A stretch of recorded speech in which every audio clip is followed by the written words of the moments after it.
This is the GOAT Level Podcast with your host, the GOAT, the legend, the hero, Van Pugh. Hi, I'm Van Pugh, and I never left. Man, y'all see this Lakers Pelicans trade?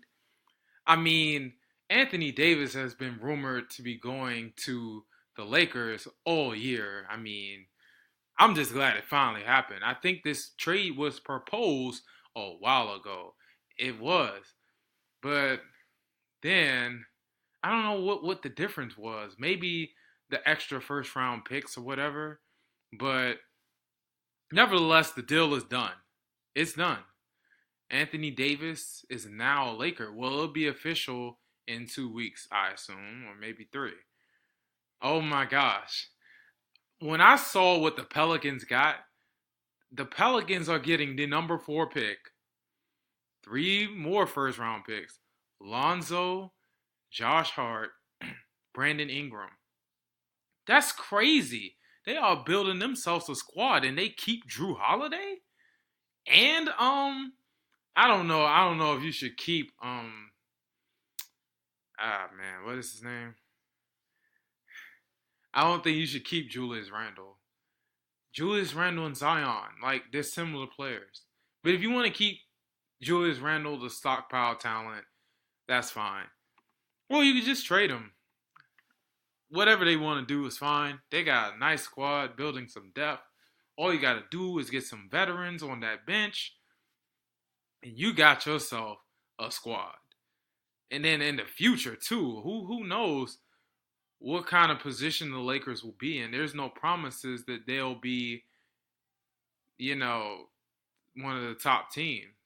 Still, if you even get a player in the late first round, that's good, and you get that in addition to whatever you pick in the next 3 drafts. That's pretty good.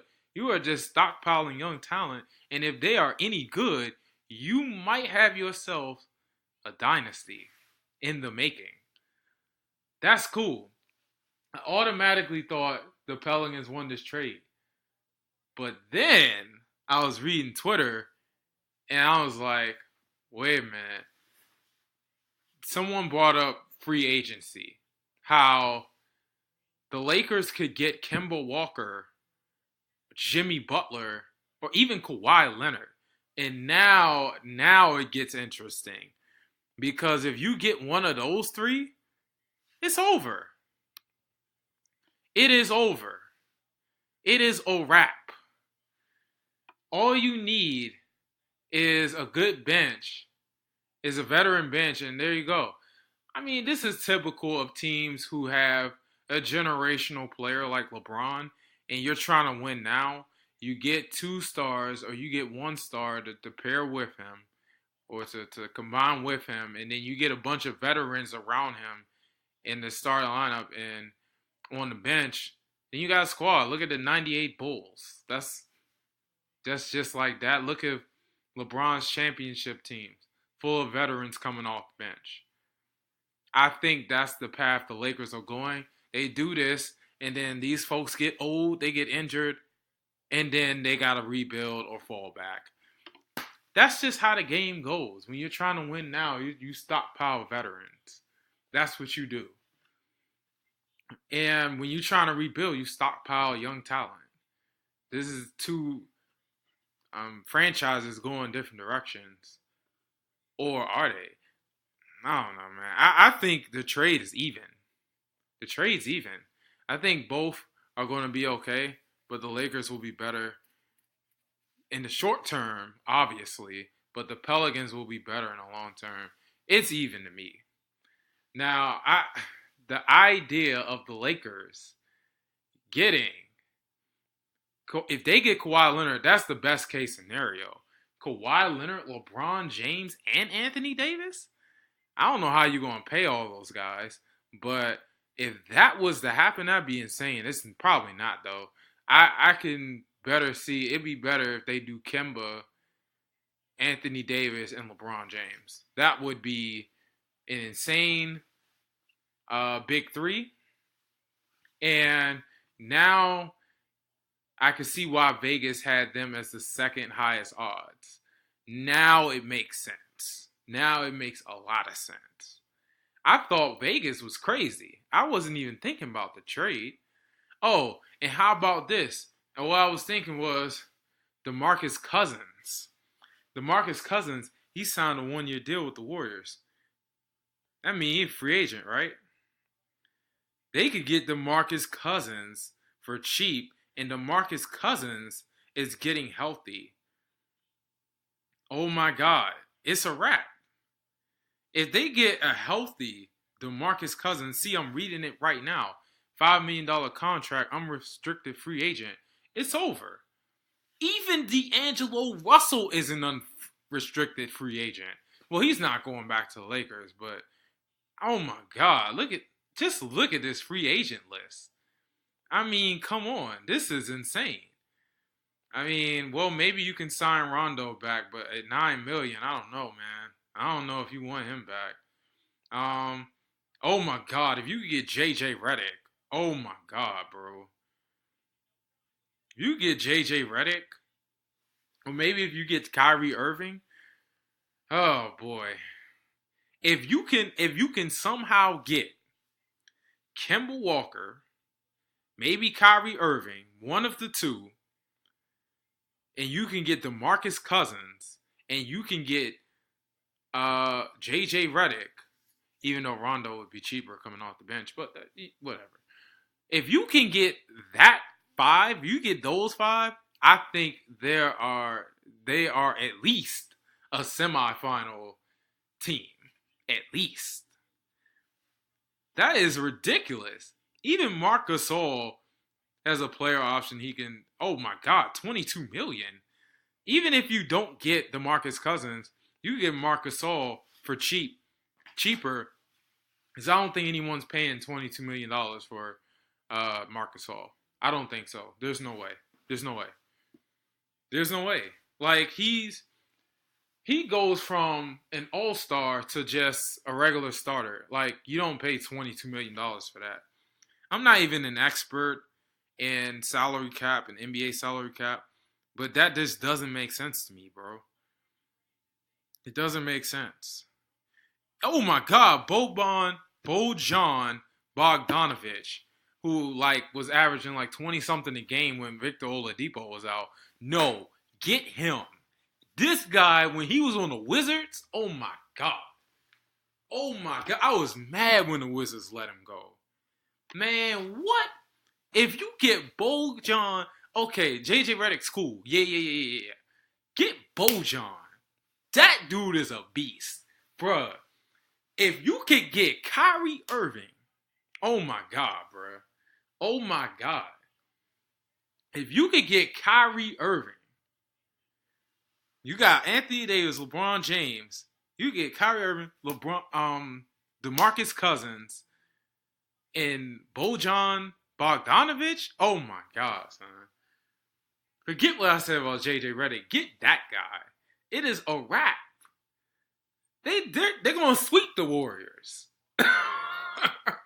KD and Clay ain't coming back. They will sweep the Warriors with that squad. If they put the right bench behind them, it is over. I'm telling you. Now, that's not enough to make me a Lakers fan. I am strictly with the Wizards. But, well, maybe a little bit the Thunder.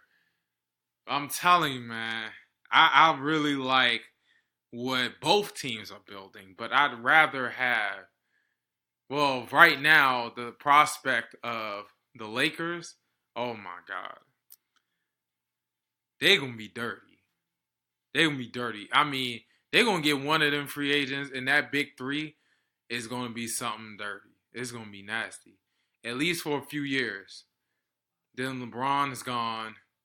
AD is probably going to deteriorate.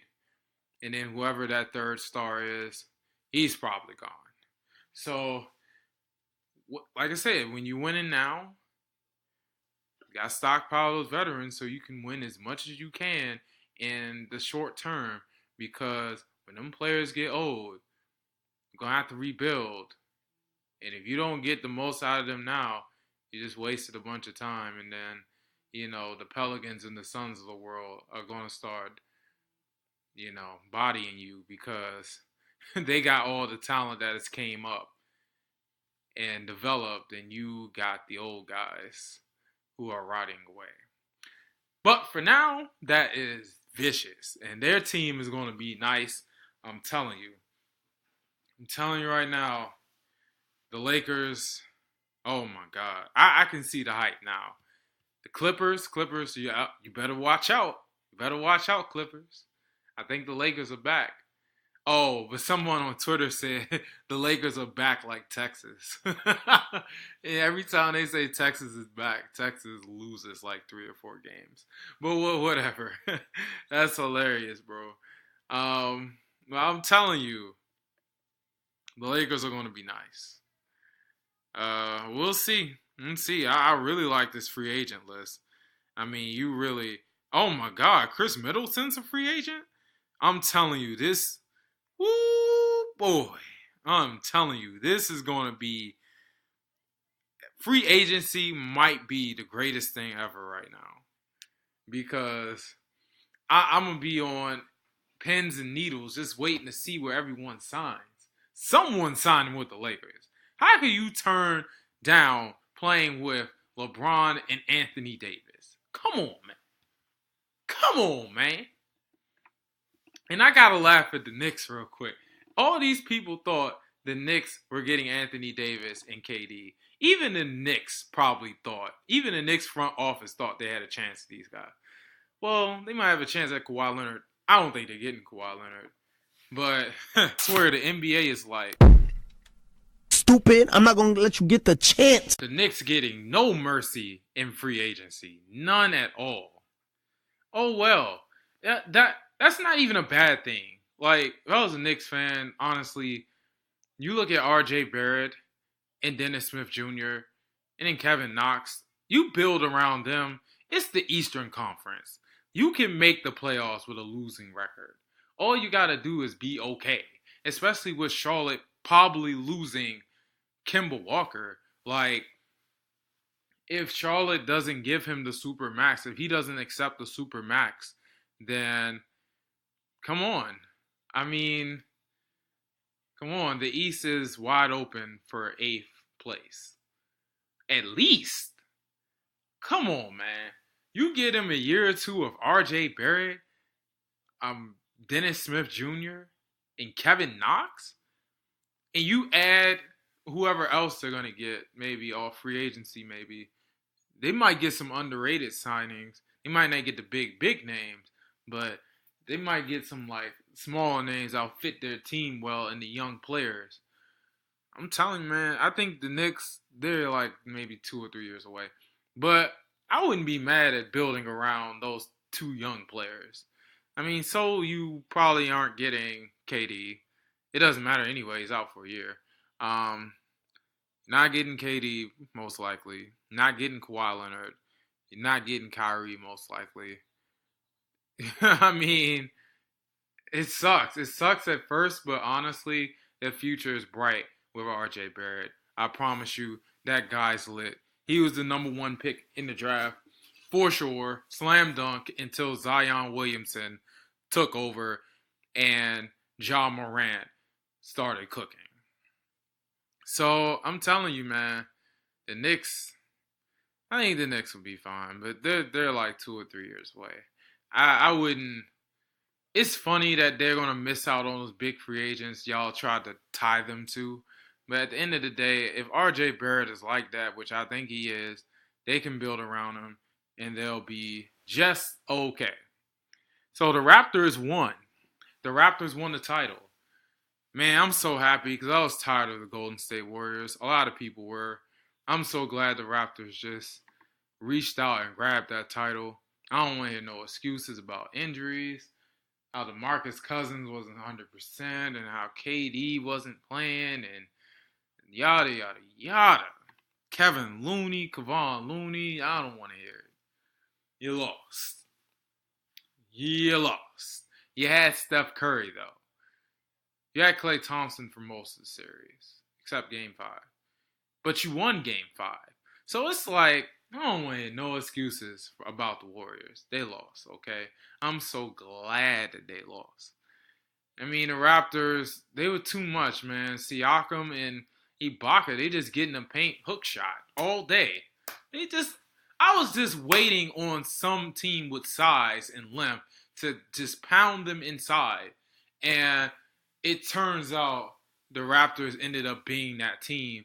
And because I guess the added element of them being able to shoot jumpers and shoot threes, that kind of stretched their defense a little bit. Because I think with big time post players against the Warriors, they probably doubled them to death and they are ineffective. But with these guys, see, they can kind of play small ball with you, kind of, because they can shoot the three, they can take you off the dribble, and they could just shoot over you with that hook shot. They were killing them.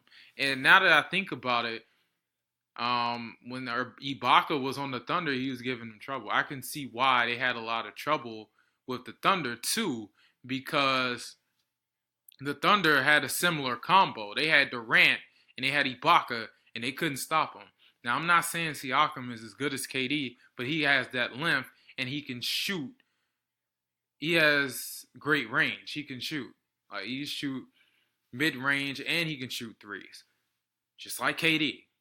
Now, he may not be as good as KD, but he presents the same type of matchup problems that KD presented against the Warriors a few years ago. See, no one really mentioned that. I kind of see the similarities there. And then you got a scoring guard. I mean, Lowry isn't Westbrook, but I can see it. I can see the patterns. So that's how you beat the Warriors, I guess. I mean, first of all, you got to be able to shoot. Got to be able to shoot, and you got to have athletic big men who can stretch the floor and also get inside and get rebounds and defend. That's how you beat the Warriors. So if you can build a team like that, now I can see why the Bucks probably would have gave the Warriors problems too. They probably wouldn't have won, but they would have gave them problems too because they got kind of a similar setup. And the Sixers too. They got the thing about they got Simmons and Embiid, but Simmons can't shoot. But they still had those tall, athletic guys who can stretch the floor, and they got shooters on the outside. So I mean, they got some bad matchups out there on the East. As much as we make fun of the Eastern Conference, like I just did, there's some matchup problems there. But I'm glad the Raptors won. Kawhi Leonard, I think I'm a fan now. I can see why people considered him a top 2 player in the league before he got hurt. He is amazing. He can score from anywhere on the floor. He can take people off the dribble. He can get to the rim. He can defend. I can see why now. I can see why he's one of the top 5 players in the league. Maybe top 3. I can see it now. You know, he's Jordan-esque, the way he plays. The way he plays is Jordan-esque, but he's not Jordan. But he's pretty good, okay? And I hope he stays with the Raptors, honestly. I can see him staying with the Raptors, but if he don't, hey, I'd love to see where he go. It'd make great TV, great drama. I'm telling you. That would be so dope. For real. Oh, before I move on to my next topic, the Washington Valor are up 20 against the Albany Empire, and apparently the Albany Empire are the number 1 seed, and they beat Washington twice. Ha! I love it, man. I love it. They are smoking them. They are having themselves an Empire pack. And I'm not talking about TV. So, they are killing them, man. I hope they keep it up. Don't let them come back. You know what I'm saying? You haven't beaten them all season. Don't let them fools come back. Hey, the Washington Valor kind of piqued my interest because I saw that game they played against Columbus and how tight it was and how dramatic it was, even though it's kind of mad they ran the same 3 plays. But they beat them, and that game was insane, man. It had an insane ending. But nevertheless, I plan to go see the Washington Valor at the end of the season against Columbus. I may go to a playoff game if it's not too expensive. We'll see. But, I kind of like that team. I just need to watch them more often. So the next thing I wanted to talk about was the OU softball. Yeah. No, before OU softball, the Raptors.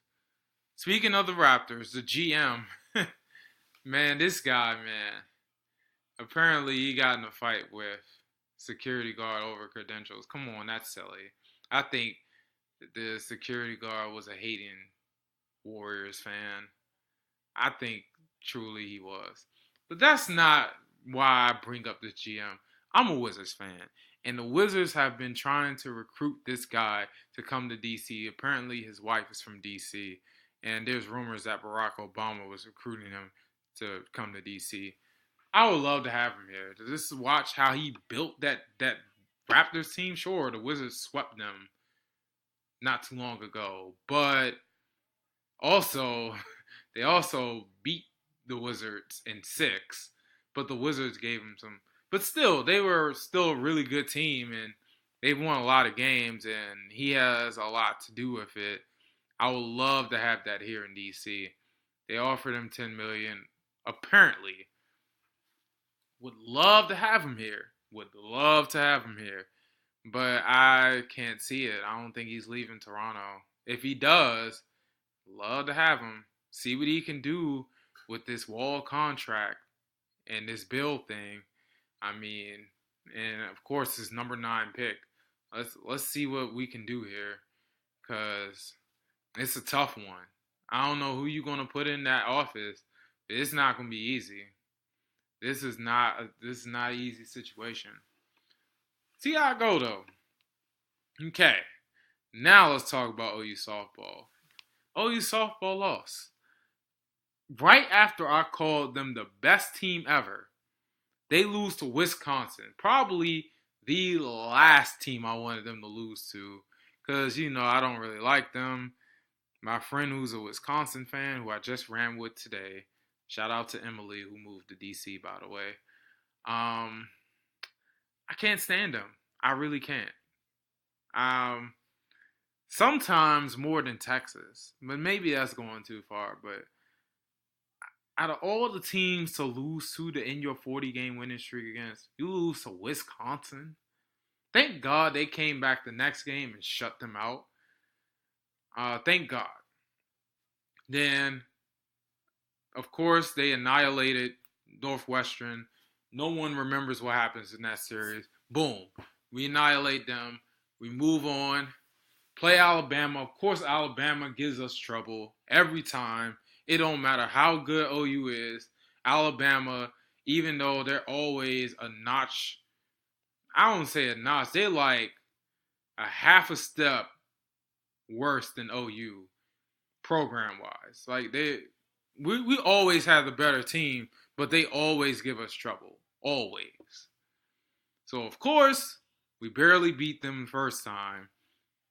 We spank Oklahoma State again. Oklahoma State hasn't beat us since I was a freshman at OU. That's a long time. Damn, that was really 8 years ago. Man, the time really flies. Then play Alabama again, they lose. Alabama exposes them. Then they spank Alabama the second game, as I predicted, because I knew Alabama wasn't built for what OU was going to do to them in the, game to go to the title game, to the title. And then they play UCLA. UCLA beats them so bad, I turned the game off. UCLA was beating them so bad, I turned it off at 11-1. I was like, man, screw this. I'm playing Madden. It's over. They were getting spanked. I called them the best team ever. They were getting their tails whooped ever since Wisconsin beat them. They biting and clawing ever since. They weren't annihilating people. And then they fought in that UCLA game, the second game, but they lost. UCLA just had their number. I'm really hesitant to say UCLA is the better team. I mean, I guess they are. They beat them 3 times. So I guess they are. They spanked them 3 times. They spanked them twice and then edged out the third game. So it's like, the best team ever. You can't beat UCLA. Great. Foot in mouth. But this is typical. Who are these seniors again? These 3 seniors. Shay Knighton, Valet of You, and then Sidney Romero. That crew. That era. This is an era of players where you underestimate them, they prove you wrong. You hype them up too much, they lose. Typical of this group. But it's okay. They've done a lot. They're legends, and they're on USSA softball, all 3 of them. How? How did they get all 3 of them? Man, those kids really grew up, man. Sidney Romero and Folly of You, I remember when they were freshmen and I was a senior, a grad school senior, and these kids would come through Einstein. So I'm like, who the hell are they? Before the season started. And then when the season started and I saw them play, I was like, they're pretty good. These kids are pretty good. They are really good. So I'm thankful for them. I'm mad at how it ended this year and last year. At least this year I wasn't there to watch it. So, whatever. The dynasty continues because Patty Gasso is queen and she will get her own statue. And that's it, man. OU softball will be fine. I'm just disappointed. I'm very disappointed in them. But it's okay. We'll be okay. So my last topic is Team USA women's soccer. Bruh, who cares about these celebrations? It's soccer. Like, at least they not like baseball. Baseball, man, these clowns celebrate after every pennant. Come on, son. Like, man, I have more problems with their celebration than soccer. I mean, the goals, it is what it is. They celebrate every goal. Like, I'm not really worried, son. Who cares? My biggest thing is, why was Thailand even there in the first place if they're that bad? If they're that bad, why are they there in the first place? If you're going to have teams that are that bad in the World Cup, you might as well shrink it to 16 teams. If we're going to have teams, because Thailand, they're bad, but the teams they beat are even worse. I was like, if they're this bad, then the teams they beat must be horrible. Man, they beat Cambodia, and they beat some other East Asian team. Like 11-0, 12-0, and then the team they beat 12-0 beat Timor Reste or something, Timor Este or whatever they are. They beat them 12-0. So I'm like, man, these teams are trash, man. Don't even include them, bro. Don't even include them, son. Like, let it be 1-16. Come on, son. Or at least, if you're going to put them in it, just don't put that on TV. Don't nobody want to see that. Come on, man. The teams was trash. Man, that team was trash, bro. The DC soccer pickup team, a DC soccer pickup team would have beat them. Man, come on, man. Y'all are playing games right now. That's my thing. Why were they there in the first place? Screw the celebrations. Why was Thailand there in the first place? I know East Asians are probably not going to like that because it maybe have a racist undertone. But I'm not being racist. I'm being dead ass. Like, why? If y'all going to be that bad, just shrink the field and keep teams like that out of it so we don't have to see that anymore. Whatever, man. I don't think that's happening. This is an aberration, most likely. more than the norm. But if you really want to avoid something like this happening again, shrink the field. That's just me. That's all I got, man. I'm out. Peace. Thanks for listening to another episode of the GOAT Level Podcast. Make sure you share, subscribe, and get money.